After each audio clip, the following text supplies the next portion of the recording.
오늘도 하나님의 부르심 앞에 나온 여러분 한 분 한 분들이 주님의 은총 가운데 가득하기를 주님 이름으로 축원합니다. 우리는 간혹 이런 이야기들 합니다. 아는 만큼 보인다라고.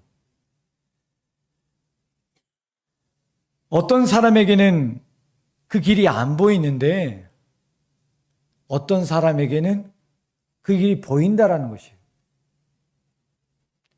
이 말의 의미는 누군가를 향해서 더 많은 정보, 더 많은 지식, 더 많은 상황, 더 많은 것들을 통해서 알고 그 길을 열어가고 그 길을 헤쳐가라라고 하는 이 말의 의미가 들어 있습니다.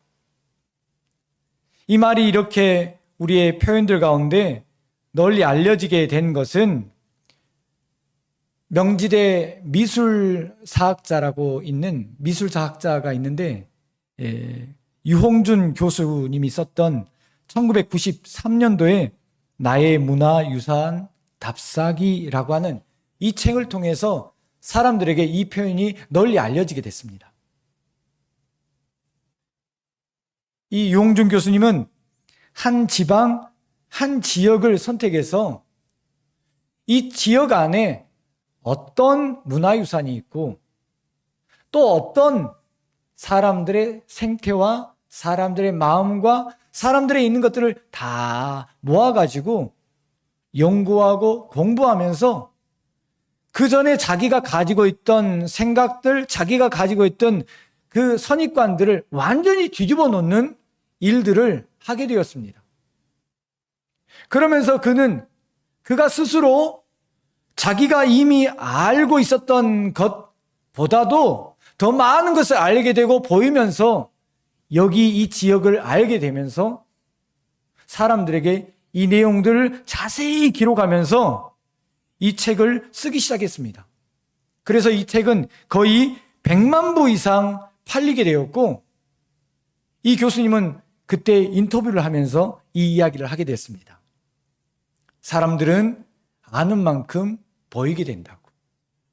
사랑하는 성도 여러분, 여러분의 인생 속에서도 아는 만큼 더 보여지기를 소망합니다.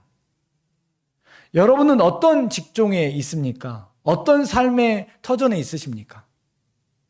각각 삶의 중심 속에서 자기가 하는 역할 속에서 자기가 하는 직종 속에서 아는 만큼 보여야 합니다. 음식을 팔고 만드는 사람들은 사람들의 입맛을 알아야겠죠. 그래서 사람들에 맞는 그 구미를 통해서 음식을 만들고 또 계속적으로 개발하면서 거기에 맞는 음식을 만들어낼 때 사람들은 여기 와서 음식을 먹고 야, 잘 먹었다라고 하는 그런 평판을 내놓게 될 것입니다. 옷가게를 하는 사람은 어떨까요? 사람의 마음에 쏙 들게 옷을 골라주면 그 사람이 정말 이곳에 잘 왔다고 얘기 들지 않겠습니까? 옷 수선을 할 때는 또 어떻습니까? 옷 수선도 마찬가지입니까? 그 사람의 마음에 쏙 들게 할 때 그 말들을 하게 되지 않겠습니까? 생필품을 팔고 각각 여러 물품을 팔고 계시는 여러분도 마찬가지입니다. 각 사람들이 원하는 최고의 가성비, 최고의 좋은 제품을 그 사람의 필요에 따라서 소개를 시켜주고 또 그것을 쓰고 난 다음에 사람들은 와서 뭐라고 하겠습니까? 당신 때문에 정말 최고의 제품을 알았고 최고의 제품을 쓰면서 내게 정말 풍성한 삶의 윤택함이 있습니다라고 말하지 않겠습니까? 이것은 각 사람을 알아가고 각 영역을 알아갈 때만이 이런 표현을 할 수 있습니다. 사랑하는 성도 여러분, 우리는 그리스도인입니다. 그리스도인. 그리스도인으로 살아간다는 것은 어떤 것을 말할까요? 그리스도인으로 살아간다는 것은 어떤 것을 보고 어떤 것을 볼 수 있을까요? 요한복음 4장 22절에는 이렇게 말합니다. 너희는 알지 못한 것을 예비하고 우리는 아는 것을 예비한다라고 말씀하고 있습니다. 같은 신앙인이지만 어떤 사람들은 알지 못하는 것에 대해서 그 신앙을 가지고 나아갑니다. 어떤 사람은 자기가 알고 있는 명확한 것을 알고 나아가면서 신앙의 더 깊이와 너비와 삶의 아름다운 모습으로 나아가는 것을 보게 됩니다. 그리고 4장 23절에는 이렇게 말합니다. 아버지께 참되게 예배하는 자들은 영과 진리로 예배할 때가 온다. 하나님 아버지는 그런 예배자를 찾고 계신다라고 말씀하고 있어요. 우리는 하나님의 사람으로서 하나님께 예배하러 나아갈 때 반드시 이 예배를 통해서 두 가지가 있어야 합니다. 그 첫 번째는 영입니다. 성삼위 하나님의 영을 통해서 우리는 그분의 인도함을 받거나 혹은 도움을 받거나 혹은 새로운 영역을 펼쳐주시는 일들을 통해서 보게 될 때 우리는 명확하게 하나님을 예배할 수가 있습니다. 둘째는 진리입니다. 진리. 진리는 변하지 않는 것입니다. 하나님은 변하지 않습니다. 하나님의 속성, 하나님의 사랑, 하나님의 우리를 향한 그 놀라운 계획은 단 한 번도 변하지 않습니다. 또한 그분께서 말씀하신 말씀, 성경의 말씀은 그 진리의 말씀은 변하지 않습니다. 그렇게 하나님이 영과 진리를 통해 하나님의 사람들을 찾고 있습니다.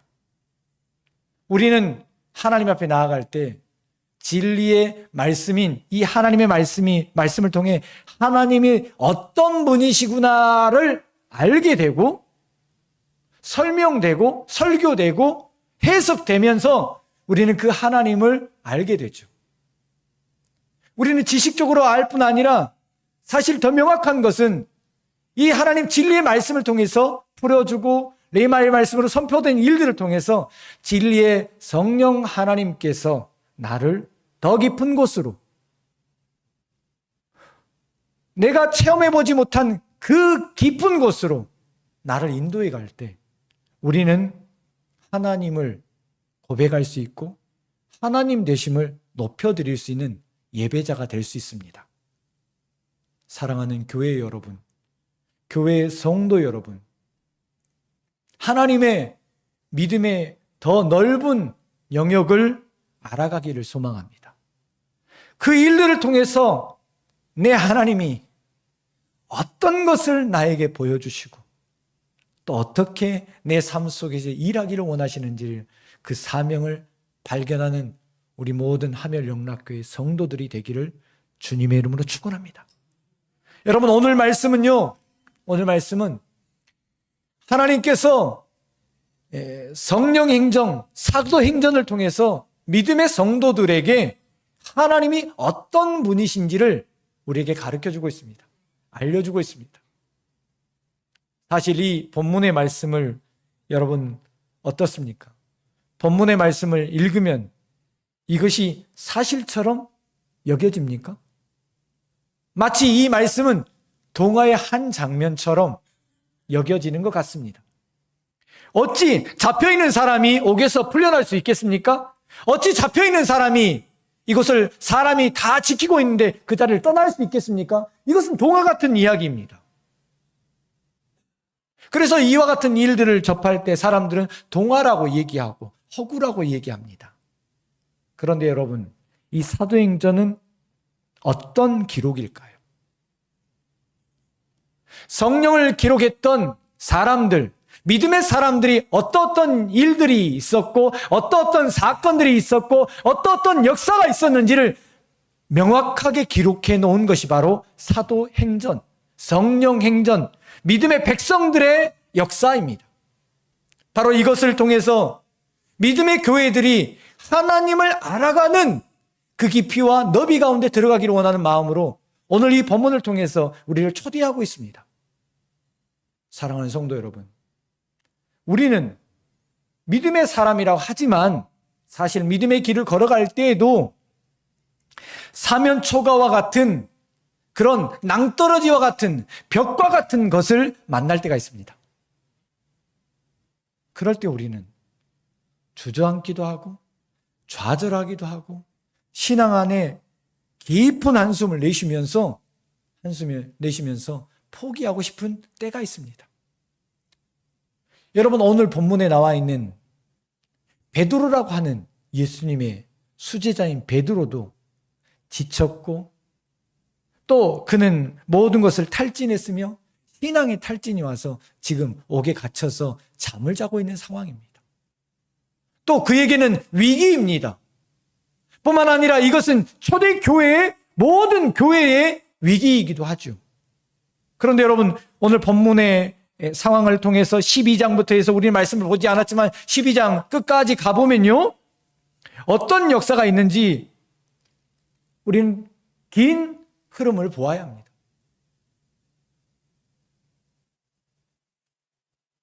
위기라고 했던 베드로는 여기에서 옥에서 자유롭게 되었고, 그를 잡으려고 했던 헤롯은 그의 생명이 끝나는 사건이 벌어집니다. 이 두 사건이 충돌하고 있어요. 여러분, 이 두 사건을 명쾌하게 보셔야 합니다. 명확하게 보셔야 합니다. 오늘 우리는 12장 5절의 말씀을 보았습니다. 5절의 말씀부터 보았습니다. 우리 5절의 말씀을 같이 한번 읽어보겠습니다. 시작. 이에 베드로는 옥에 갇혔고 교회는 그를 위하여 간절히 하나님께 기도하더라. 아멘. 이에 베드로는 옥에 갇혔다라고 얘기합니다. 옥에 갇혔을 뿐 아니라 6절에 보면 헤롯이 그 베드로를 다음날 그를 사형의 형장에 데리고 가서 얼마 전에 죽였던 야고보처럼 그를 죽이려고 하고 있습니다. 왜냐하면 예수님의 제자였던 이 야고보를 죽이니까 유대인들이 너무나 좋았어요. 호응도 좋았어요. 자기의 정치력, 자기의 위상이 올라가니까 이 베드로도 죽이려고 했던 것이에요. 점점 헤롯은 예수님의 제자들뿐 아니라 예수님의 믿음의 백성들, 모든 초대교회 성도들을 향해서 핍박의 칼날을 조여오고 있습니다. 조여오고 있어요. 베드로는 이날 어땠을까요?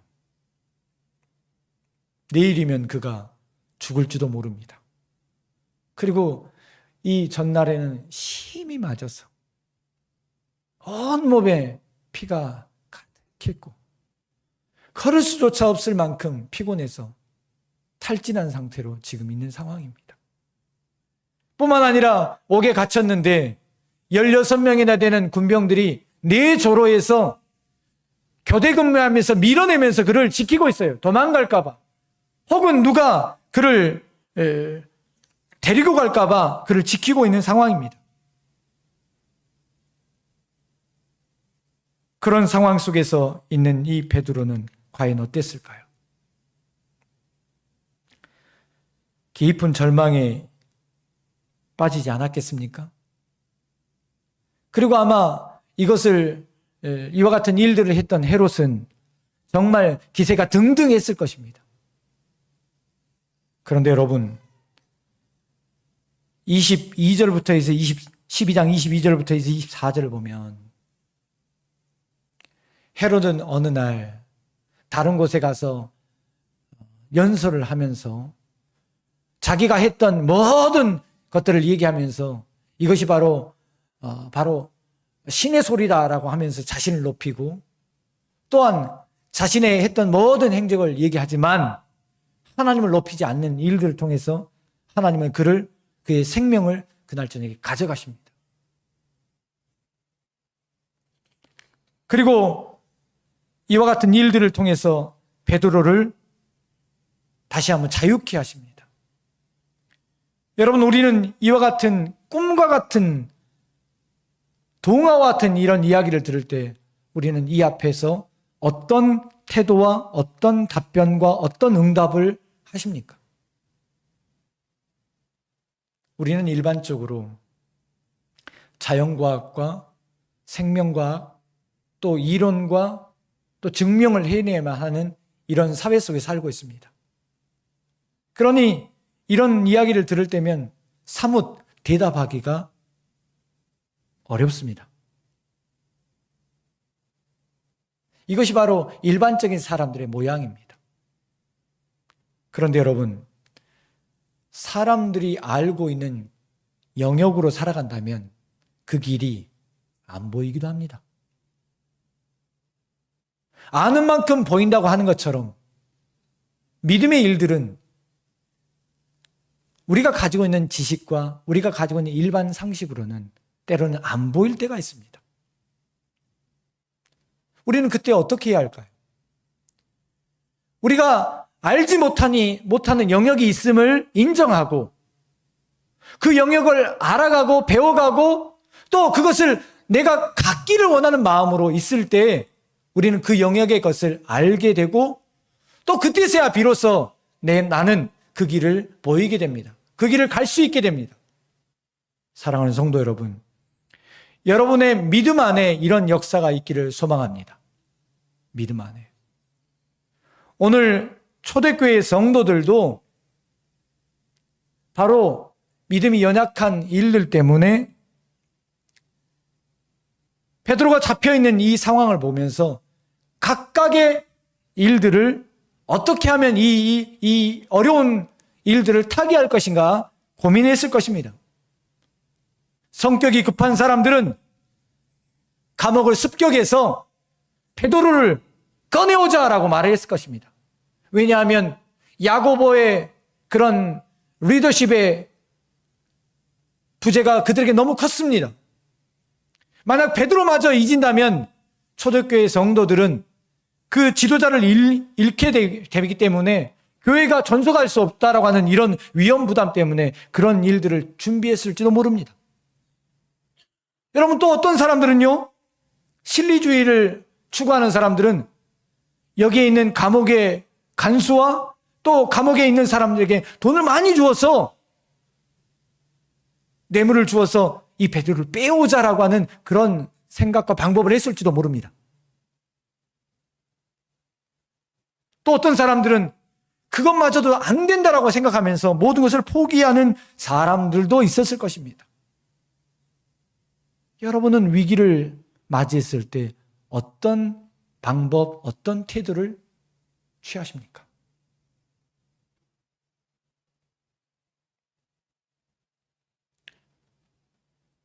사도행전은 우리에게 또 믿음의 초대교회 성도들에게 그런 방법이 아닌 다른 방법을 이야기해주고 있고 다른 방법을 그들에게 보여주고 있으며 가르쳐주고 있습니다.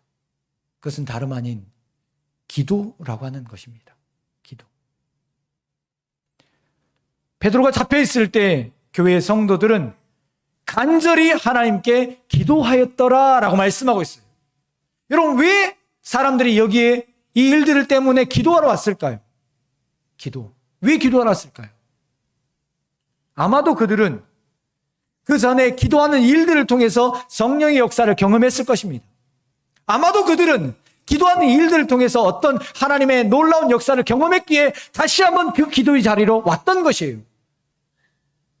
왜 성도들이 기도하러 옵니까? 왜 수요일날 하나님께 나옵니까? 그것은 바로 기도를 아는 사람, 기도를 경험한 사람, 하나님을 알아가는 사람, 하나님을 체험한 사람만이 기도의 자리로 나올 수 있기 때문에 그렇습니다. 이 기도했던 자리는 마가의 다락방에 있었던 그 자리입니다. 그리고 그 자리에 모여서 그들은 성령의 인치심을 경험했고 그들은 그 자리에서 자신이 알지 못하는 방언을 얘기했으며 그들은 그 일들을 통해서 그들이 두려워했던 유대인들, 제사장들, 모든 사람들에게 나가서 하나님의 말씀을 전했고 예수 그리스도께 어떤 일을 행하셨는지를 다 말씀했던 일들을 경험한 사람들이 있습니다. 기도를 통해서 그들은 경험했기에 또다시 기도하러 올 수밖에 없었습니다. 사랑하는 성도 여러분, 여러분은 기도의 능력을 아십니까? 여러분은 기도의 능력을 체험하고 있습니까? 여러분은 지금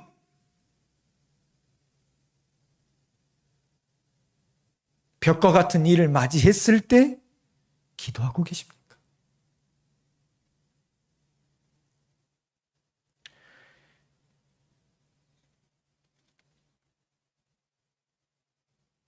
믿음의 많은 사람들이 이 세대를 향해서 어렵다, 성도가 떨어진다, 교회의 믿음이 점점 쇠락해진다, 교회 역사는 거의 끝나간다라고 말들을 많이 합니다. 그러나 하나님은 이와 같은 상황 속에서 믿음의 사람들에게 다시 한번 말씀하고 있습니다. 구하라, 그리하면 주실 것이요. 찾으라, 그리하면 찾을 것이요. 문을 두드리라, 그리하면 열릴 것이니 구하는 자마다 얻을 것이요. 찾는 이야 찾아낼 것이며 두드리는 이마다 얻을 것이다. 열릴 것이라고 말씀하고 있습니다. 사랑하는 성도 여러분, 하나님께 기도하는 여러분이 되시기를 소망합니다. 하나님께 구하는 여러분이 되시기 바랍니다. 하나님께 두드리는 여러분이 되시기를 주님의 이름으로 축원합니다. 여러분, 그렇게 될 때 우리는 우리의 역사 가운데, 우리의 현장 속에서 하나님을 경험하게 될 줄로 믿습니다. 사랑하는 성도 여러분, 아무리 약한 사람도 그 자녀가 떡을 달라면 돌을 줄 사람이 어디 있습니까? 아무리 약한 사람도 그 아들이 생선을 달라고 하면 뱀을 줄 사람이 어디 있겠습니까? 그런데 우리 하나님께서는 왜 우리에게 좋은 것 주시지 않겠습니까? 우리 하나님은 늘 우리에게 좋은 것 주시기를 원하는 마음으로 우리에게 기다리고 있습니다. 아니, 어쩌면 우리에게 기도를 요청하고 있는지 모릅니다. 기도할 것을 간절히 기다리신지 모릅니다. 사랑하는 성도 여러분, 여러분이 하나님께 나와 기도하기를 소망합니다. 오늘 본문은 우리에게 이 믿음의 사람들이 세상을 향해서 서야 할 일들에 대해서 우리에게 말씀하고 있는데, 그것은 바로 기도로서 믿음의 일들을 출발하라 라고 말씀하고 있습니다. 출발하라.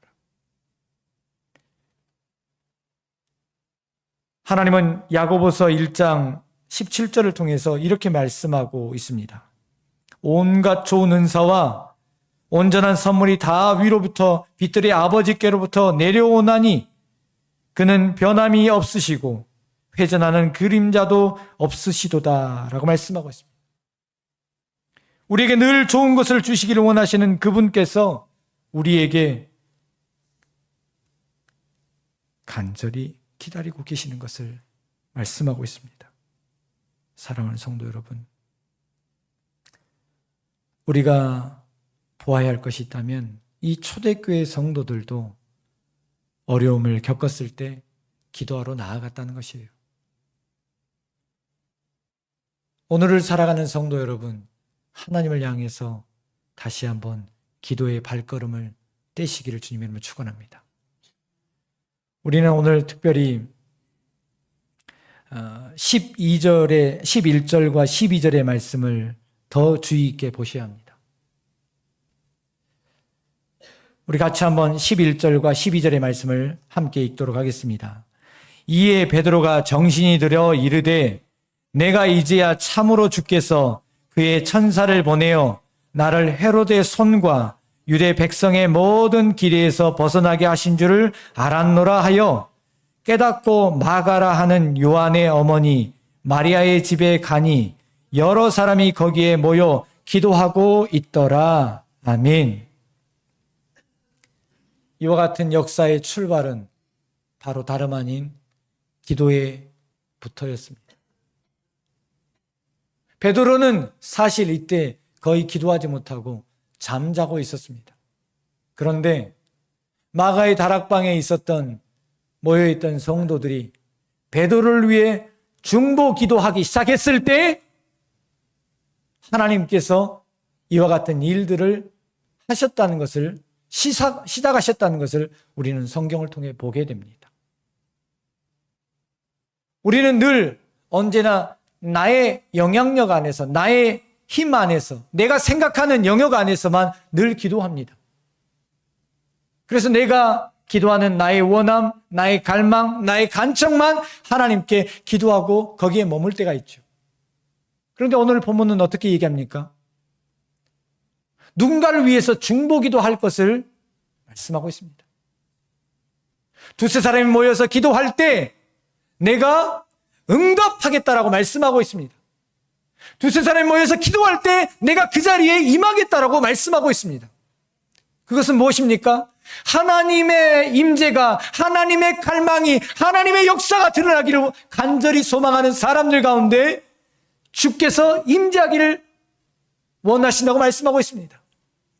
우리는 지금 하나님의 임재 앞에 있습니까? 아니, 우리는 지금 하나님을 갈망하고 있습니까? 하나님께서 이곳에 오셔서 예배를 받으시기를 원하고, 우리는 또 하나님 앞에 우리의 교회와 우리의 지역과 우리가 알고 있는 많은 사람들의 어려움과 염려가 또 다시 한번 해소되기를 원하는 마음으로 이 자리에 모이셨습니까?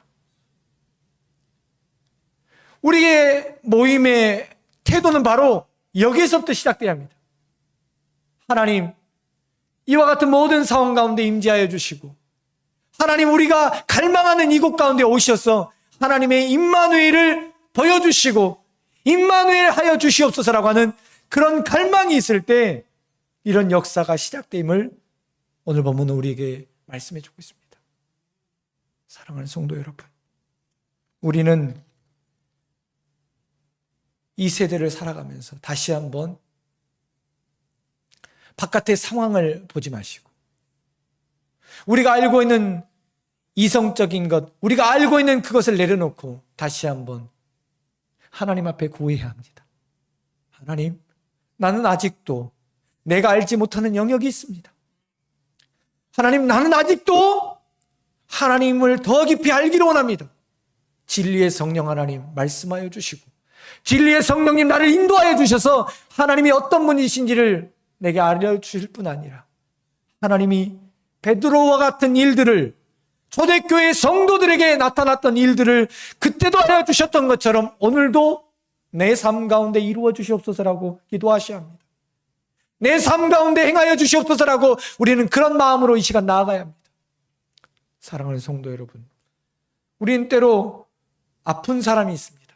마음이 아픈 사람이 있고, 육체가 아픈 사람이 있고, 영적인 아픔도 있는 사람이 있습니다.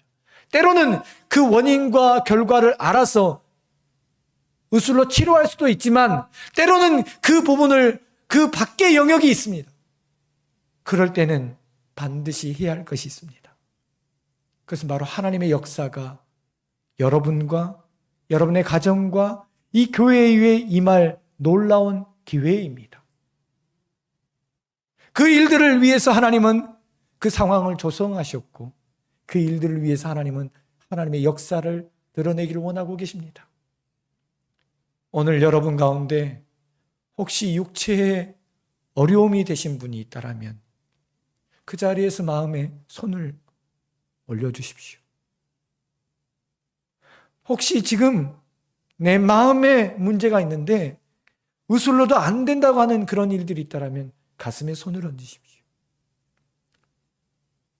내 영혼에 문제가 있는데 도저히 행할 수 없던 일들이 있다라면 이 시간 가슴에 손을 얹으십시오. 그리고 이 시간 우리 같이 함께 기도합시다. 하나님, 우리가 같이 함께 성도들과 함께 초대교회 성도들이 함께 기도했던 것처럼 오늘 우리가 기도하오니 이곳 가운데 역사해 주시옵소서라고 하는 그런 마음으로 이 시간 다 같이 함께 기도하겠습니다.